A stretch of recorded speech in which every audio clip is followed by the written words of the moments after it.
And accept the minutes. So moved. I'll second that. All in favor? Aye. Aye. Next, we have the payment of the claims. We have $156,428.29 in city claims being paid today. Tish, did you have anything you want to mention about the claims? I think the largest claim we had in there was to the landfill, if I'm not mistaken. I see there's Yeah. a whole lot here for no more than's on the end page. Yeah. All small bills. Yeah. Yeah. Oh. It's these small ones that keep the big ones' ability to happen, so that's good. Yeah. Like Steve said, I think the landfill might be the biggest one. We had some general liability insurance payments too that, There's a bunch of really small ones in here. yeah, so, and some utility payments. Is there any questions from the public about the claims? Steve, any other questions? No, sir. Do I have a motion to accept the payment of the claims? So moved. I'll second that. All in favor? Aye. Aye. Motion passes. We have no blight claims this time. City attorney report. Mr. Kern, do we have Nothing at anything to this report? time. All right. Communications. So we have nothing under communications, nothing under unfinished business. So moving on to new business. Jenny Rhodes, on behalf of the YMCA, with road closure request on Canal Street from the fire department to Broadway for the 15th annual Firecracker 5K. And emailed that there was an additional closure you want on Broadway, one lane from Mac Park, Mac Park to Canal. Correct. Do you want to come up or is there? Sure, if you want to speak about it. I think we've had this request Yeah. before, we've always passed it, so from fire or police, do we have any questions for Ms. Rhodes? Well, not like usual. Yeah. Okay. I think the only thing different is that we officially want to close that one lane of traffic, and Chief Meek said that they had enough time, knowing now that they should be able to have enough personnel out there to close that one lane of traffic, so Okay. keep them all safe. Anything, anything else you guys would like to add or question, comment? Just thank you for such a advance notice. A lot of times we don't get that, so it's easy to schedule around that. So Jenny's always been great to work with, so it should work out good. Thank you. Awesome. Appreciate that. We're expecting over 200 this year. So Oh, wow. Nice. Yeah, Nice. we already have about 20 signed up, and I think one from Pennsylvania already. So, Really? Yeah. Nice. And Andy at Fort Wayne said it's one of their favorite races, the people that have participated, and they said that a lot of it is due just to the police support on the busy roads and getting safe. And so we're really excited about it. Good, that's awesome, that's great to hear. And that's, what day again is that on? It'll be Thursday this year, July 4th. July 4th? Yep. Okay. Is it always on July 4th? Always on Okay. July 4th. Okay. Yeah. All right. Any questions from the board? Any question or comment from the public? All right, we have a motion to accept the road closure request from the YMCA. So moved. I'll second. All in favor? Aye.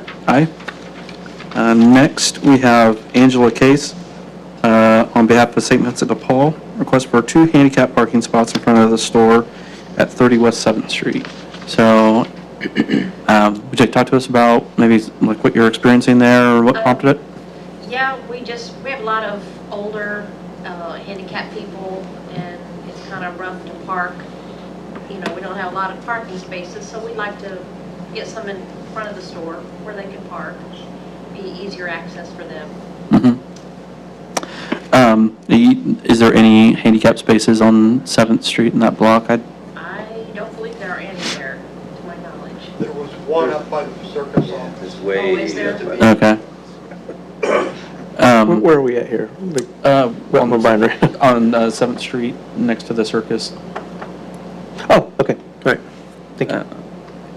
And we do have one on that street for mostly the circus office there at the front.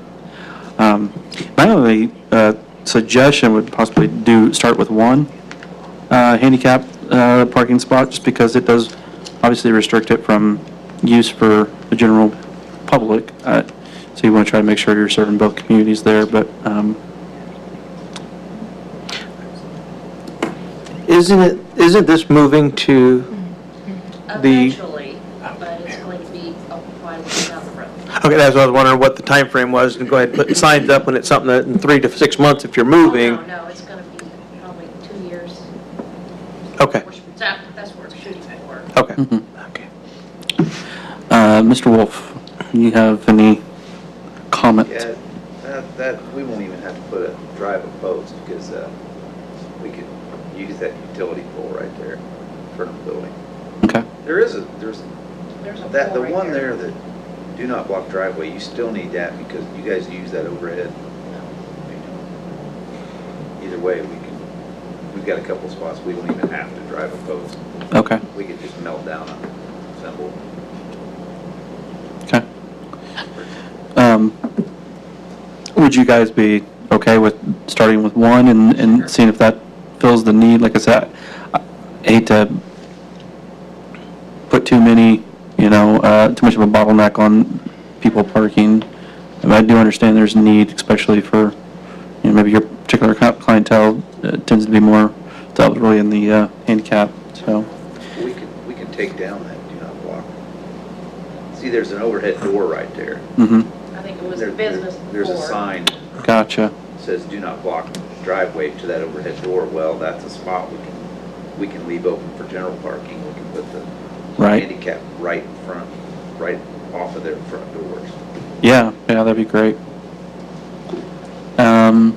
Any other questions or comments or thoughts? Is this something that you paint in, Todd? No, we use that.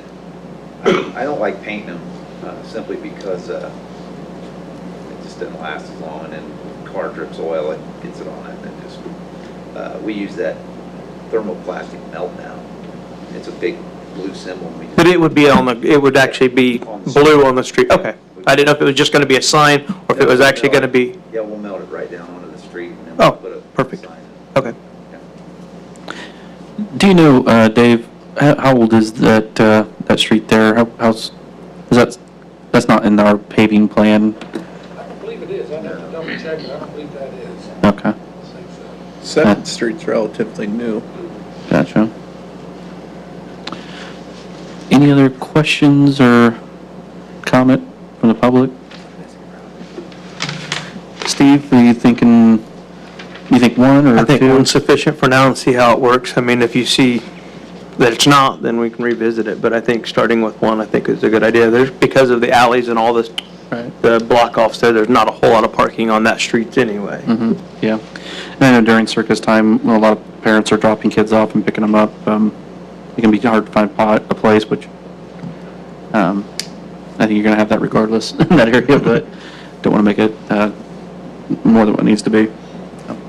All right, do I have a motion to accept a request for one handicap parking spot in front of, St. Vincent de Paul's location? So moved. Second? And all in favor? Aye. Aye. Thank you. Next, we have Mark Butson at 356 East 5th Street, request to cut a tree in the tree lawn. Mark here. Okay. We do have pictures of the tree. Dave, have you had a chance to look at the tree? No, I have not. Okay. There's some We have pictures some up here. pictures. You want to come up and take a look real quick? And we'll show you what the tree that's in question. I know Steve and I looked at The it. one that lost the limb across the sidewalk already. It might be, because it looks like there was a something's recent freshly break. Yeah. There's pictures.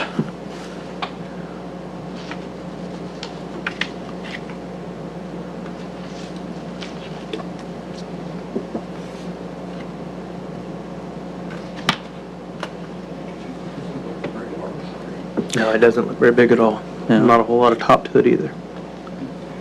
No. You'd be okay with that? Okay. Okay, thank you.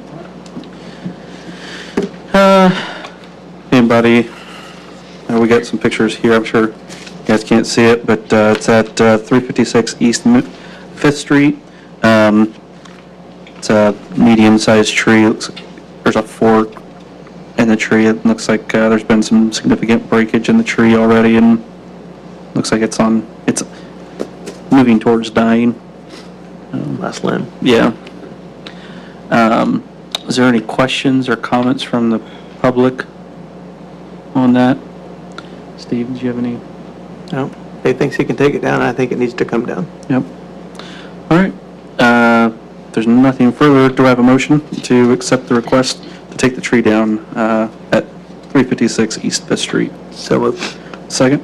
All in favor? Aye. Aye. Okay. Next, we have Kevin Gallahan of the CCFI with their annual road closure request for the 2019 Circuit City Festival. I think probably everybody's pretty familiar with that request and what it entails.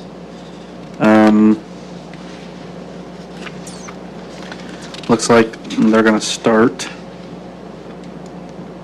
with the road closures on Sunday, July 14th, with different streets starting to close at different times. Since the earliest, I guess they're all starting on that date,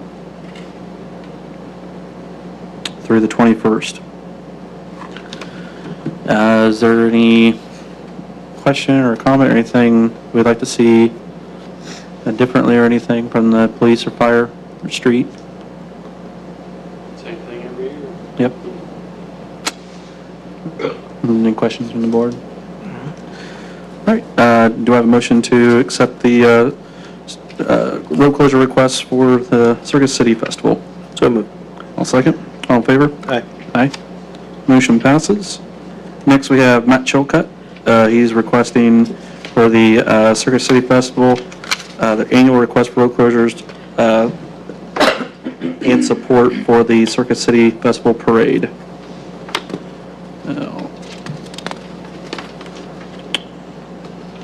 Looks like the parade route is the same as it has been in years past.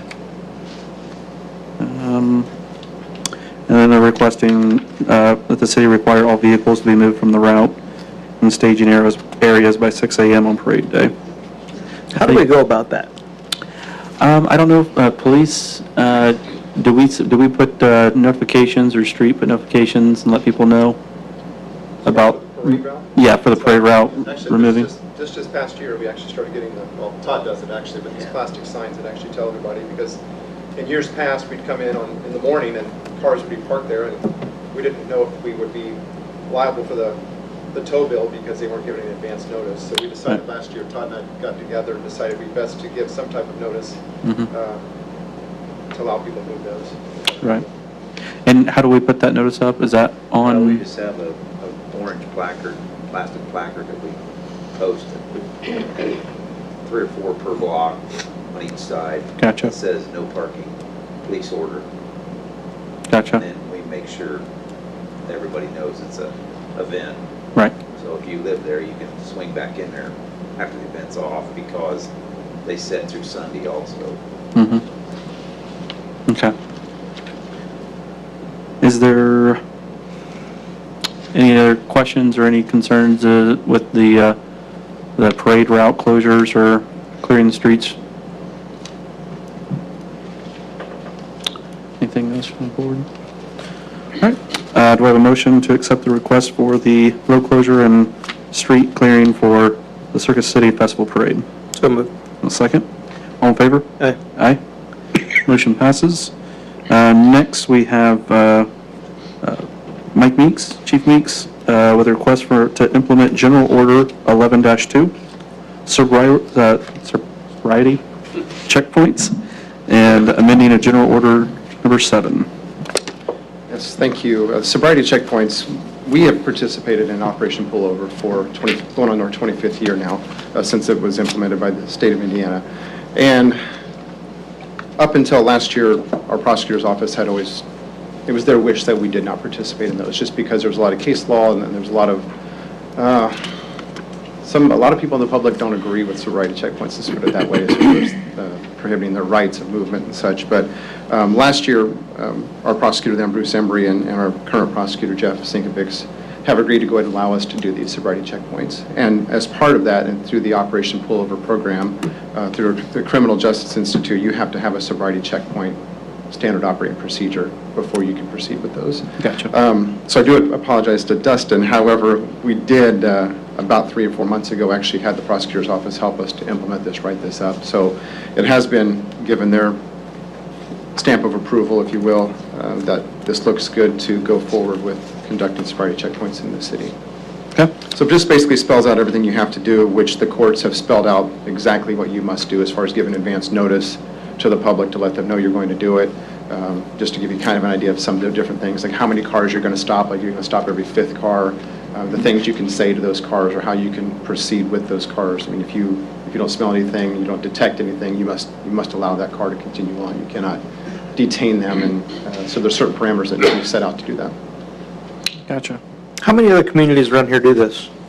I mean, does like Wabash County, Kokomo? I don't know. Howard? I know the Indiana State Police has always done it in our county, and so I don't know.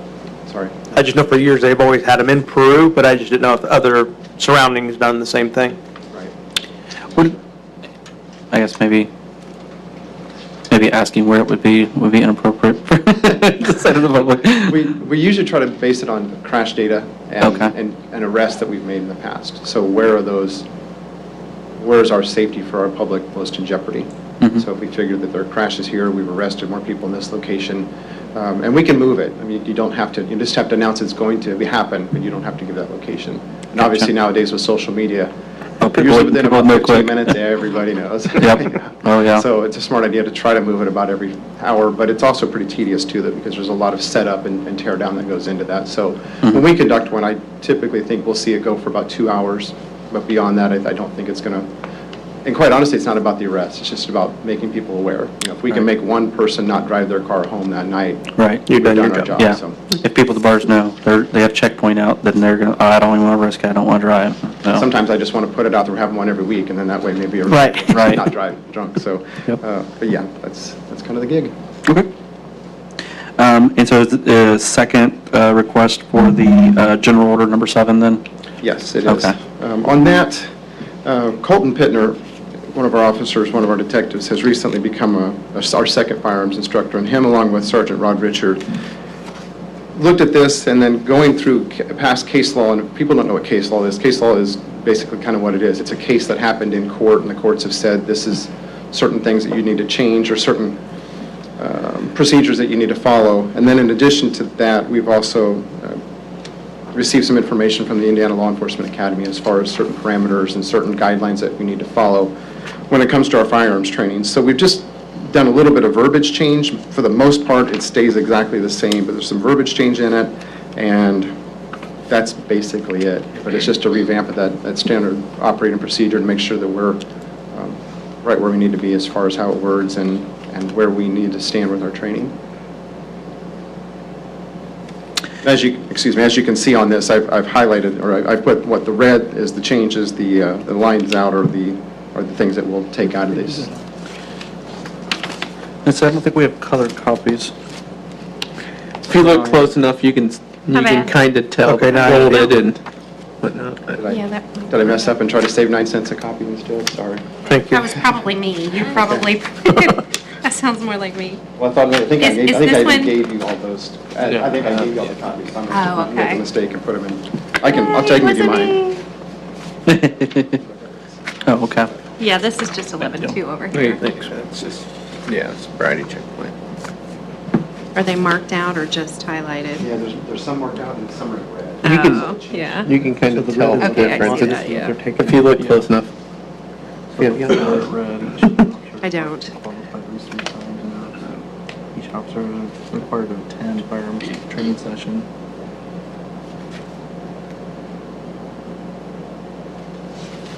When I looked over, I had no issues with any recommended changes. That was so- my next question, if you had anything you saw. Yep.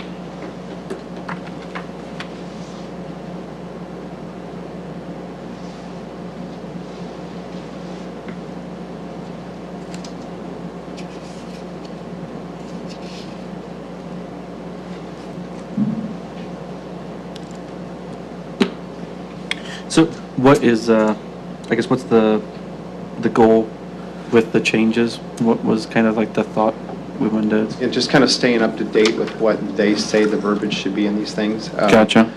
if you even look at actually the first line, I believe, even where it talks about that we must train 3 times per year on our primary firearm, I think is what it said. Qualify. Yeah. We're actually changing that because sometimes we may not actually practice with our actual gun we carry. And an example is last year down in the basement, we used airsoft guns.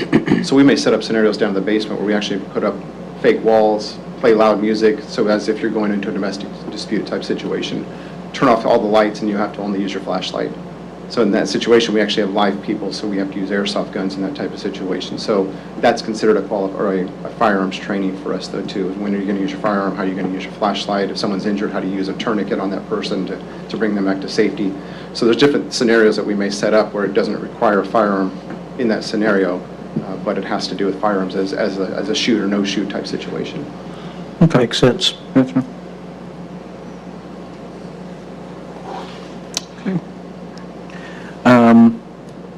I guess what would be the easiest way to go about this? You want to go back and handle the I won't be able to say that word now. Sobriety checkpoint? Thank you. You're welcome. Sobriety checkpoint. I think we probably ought to do them separately. Yeah. Well, I don't sound very sober trying to say that. So we'll go back to the Sobriety checkpoint. sobriety checkpoint, thank you. You might need to be checked out. Is there any questions from the public about the checkpoints? Any? No. Do I have a motion to accept the request from the police department to implement order number 11-2 for sobriety checkpoints? So moved. I'll second. All in favor? Aye. Aye. Motion passes.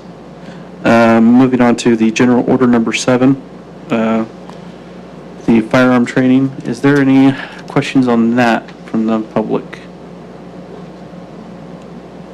Anything else on that? Okay. Do I have a motion to accept the request to amend general order number 7? So moved. I'll second. All in favor? Aye. Aye. Thank you, Chief. Thank you. We have also an addition to the agenda. I'd like to add to the agenda request to move Mr. Baker to permanent status to the agenda. I have a motion to add that to the agenda. So moved. Second, all in favor? Aye. Aye. Mr. Dane, Robert, would you like to speak to us about the request? Sure.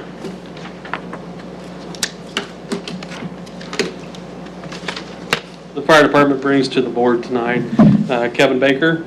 He's served his 1-year term as probationary firefighter. He's conducted all the training necessary to become a permanent status hiree, and he's currently enrolled in the fire investigation class over in Logansport. So he's the first one.